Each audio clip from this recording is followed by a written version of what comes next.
I tried. I promise I really tried. For a little bit of context, I guess, I used to be one of those people that made fun of Twilight and the people who read those books. And then over the years, I came to appreciate Twilight's place in our culture and how exactly Twilight fits into the vampire mythology, into the legacy of the vampire. And it's pretty interesting when you look at Twilight like that. And it recently struck me that I had taken so little away from that learning journey when it comes to Twilight, because for several years now I've been doing the same with this. I make jokes about A Court of Thorns and Roses and the what seems like a cult of people who read and love these books, and that suddenly seems so cruel of me. I didn't want to be that person, making jokes about spicy fantasy books that are all called a thing of things and things, and like, it is still funny. They are all a thing of things and things, and I'm very sick of that. One of them's got breath in its name. A something of something and breath? That's not sexy. But two things happened recently. One, it struck me that doing this without having read these books felt so crass and mean. And two, I got real depressed and realized what I needed was to enjoy some really fun escapist fantasy books. And I thought, hey, this is the perfect time to read something like A Court of Thorns and Roses and finally understand why the hype, why the obsession, why the cult-like fervor of the people who love these books. So I read A Court of Thorns and Roses. Kind of. I ended up DNFing this thing a little bit before the halfway point, maybe 40-45% through the book. I just couldn't hack it, and the thing is, I swear, I really tried. I went into this book with a very positive mindset. I was wholly excited to read it. I wanted to understand it. This was a good faith approach. I was excited to get it, for it to click in my mind and go, yes, I finally understand romantasy as a genre. I finally understand the fun that's to be had with reading things like this. I love escapism. I grew up on fantasy books. I see so much value in this kind of a thing, but no.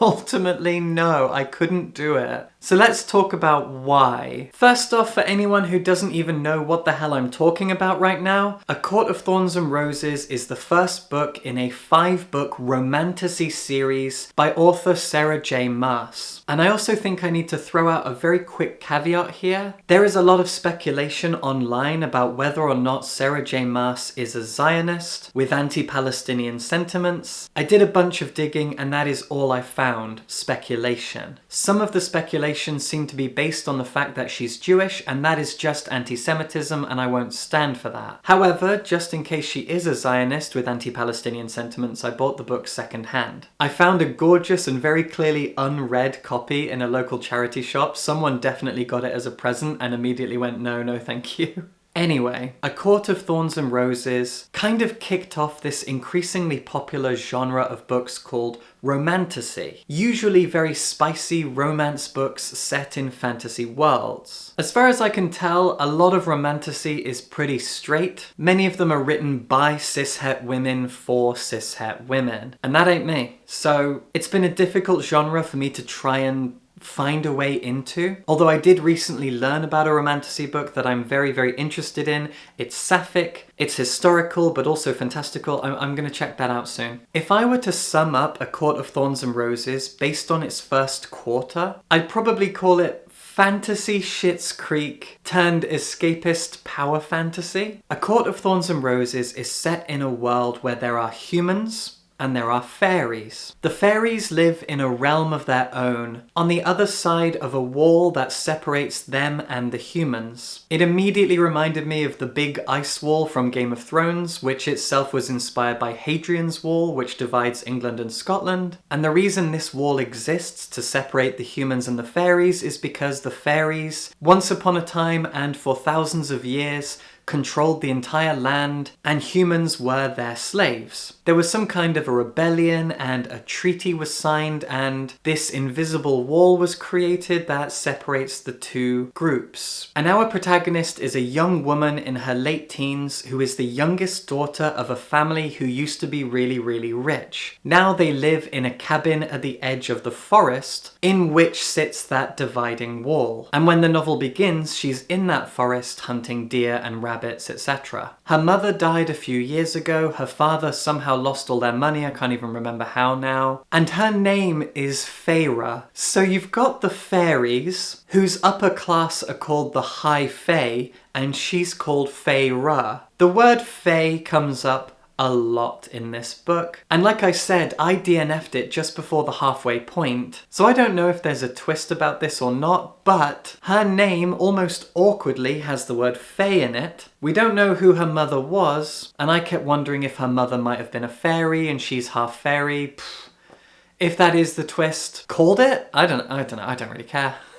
It wouldn't surprise me if that's a twist. Anywho, when the book begins, she's hunting a deer, but then the deer gets attacked by a wolf, and the wolf is really strangely big, and she goes, I reckon that wolf is actually a fairy who snuck over through this wall barrier thing. I'm gonna kill it. So she kills it, and then she goes home to the cabin, and then another big giant wolf bursts in and says, you killed my friend was a fairy, I'm a fairy, and now you have to come and live in the fairy place with me, or I kill you. That's what the treaty says. It is baffling at first. You kill a fairy, who, by the way, of course, can shapeshift from sexy men to sexy wolves. And if you're a human that kills a fairy, you either get killed by another fairy in an act of revenge, justice, retribution, whatever. You get taken peacefully across the border to live in a big, nice castle. She picks that as her punishment. That happens in the first 10% of the book. And from there until the halfway point, nothing happened. Everything in the first half of the book, after that kind of inciting incident, is very bland exposition about the fairy world told to her by sexy man who is sometimes sexy wolf and his friend. These two pleasant fairy men keep her prisoner in their castle and tell her about the fairies, and she eats off of gold plates and gradually seems to be falling in love with the richer and sexier and taller and stronger one of the two. There's a bit where she goes out to hunt with the slightly less sexy one, and while they're out hunting they meet this monster that you can't look at. That was kind of cool. It's this ghosty looking thing, but you have to not lock eyes with it and it whispers in your head and tempts you to look at it. I was like, okay, that's kind of cool. And then she goes back to the castle, and then her dad comes out of the bushes. She's looking out the window and she sees her dad coming out of the bushes, but it's not her dad, it's a different kind of monster, and they can shapeshift and mess with your brain. And so she meets two monsters in the same day, and they both do brain things, and she's learning that the fairyland is got lots of monsters and things in it.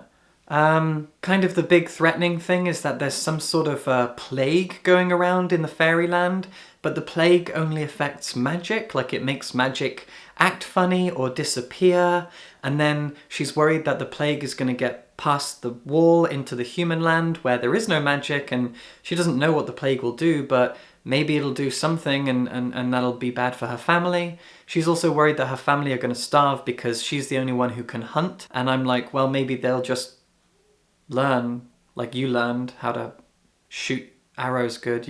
They could do that too. She's got two sisters and they're older than her, and they could do that, but she's worried that they'll starve. Imagine the one person in your family who can fire an arrow at a deer is not there anymore, and so all 3 or 4 of the people who live in the house now collectively decide to sit and gradually waste away and starve to death, rather than pick up the arrows and try and shoot the deer.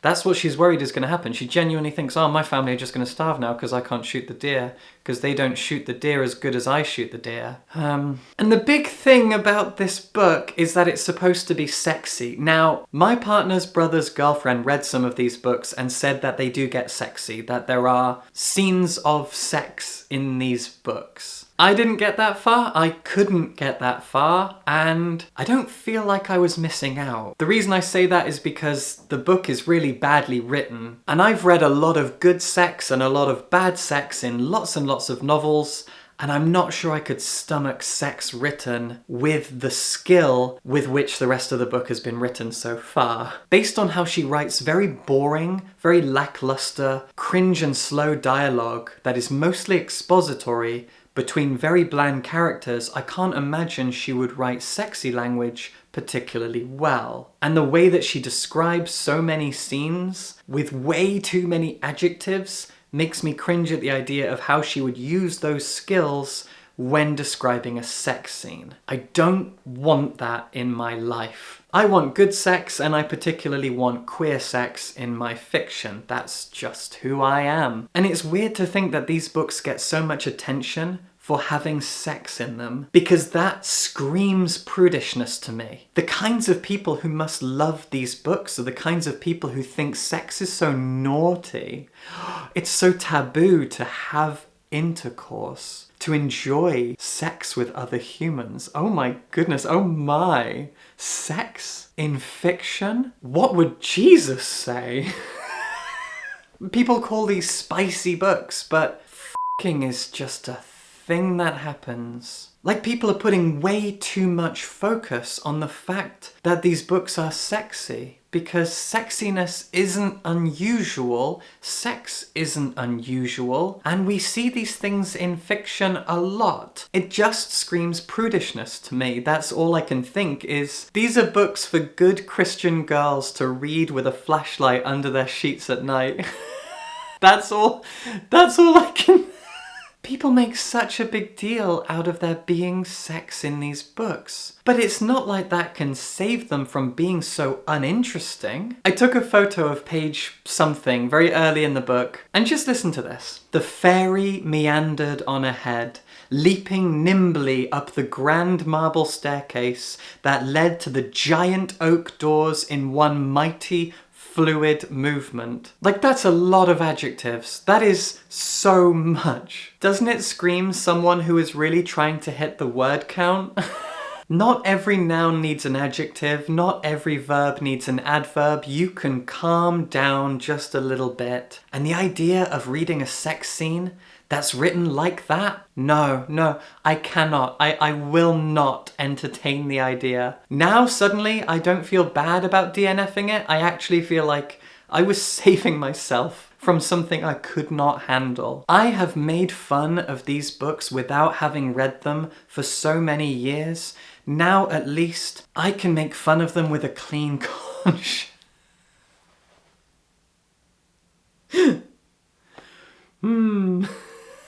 People talk about A Court of Thorns and Roses like it's made of static electricity, like everything in the book is excitement, but it's very edgelord. It's an edgelord power fantasy.